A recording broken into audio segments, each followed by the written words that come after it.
د خیبر په لوړګي جرګهال کې د پښتو د غزل بابا امیر حمزه خان شینواری د 25م تلین د ورځې په مناسبت سره را جوړه شوې دستوره کې پروفیسور ډاکټر یار محمد مغموم خټک د حمزه بابا په شاعرۍ او فن څه داسې تاثرات وړاندې کړل. یعنی د حمزه سے په شاعرۍ کې کلاسیکی قدرونه هم برقرار دي او نوي قدرونه هم راسپړ دي.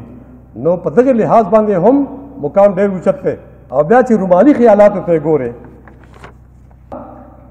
زه تاسو یو شعر مثال په طور پیش کوم. افا بویا پریشان د اشتیاقم، افا بویا پریشان د اشتیاقم، ما د بل په تیر کې ښکل کړي زلفې ستا. ګوره دا چې کوم دی که نه دا څومره زبردست شعر دی. یعنې که څومره څوک کوشش وکړي که نه دغه شعر نه شي ټیکلی. افا بویا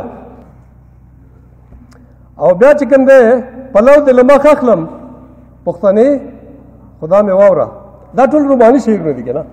پلو د لمخ اخلم پښتنې خدا مې واوره، زمری غوندې به ګورې شرمېدل به پکې نه وي.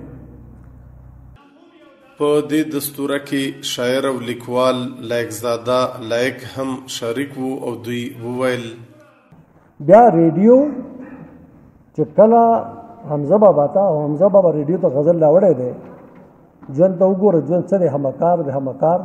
نو دغه ړومبی غزل و چې پښتنو ته غزل په داسې انداز کې پیش کړو. هغه خیال محمد و شاعر رفیق شینواری چې نن پورې خلک غزل لیکي. یو مات ګوډ غزل به تاسو ته وړاندې کوم دا چې هر نظر میں حیران پاتې دی، دا چې هر نظر میں حیران پاتې دی، لا پکې تصویر د جانان پاتې دی چې هغه د ټول عمر لیونی ارمان، هغه د ټول عمر لیونی ارمان ستا د یو ارمان په ارمان پاتې دی.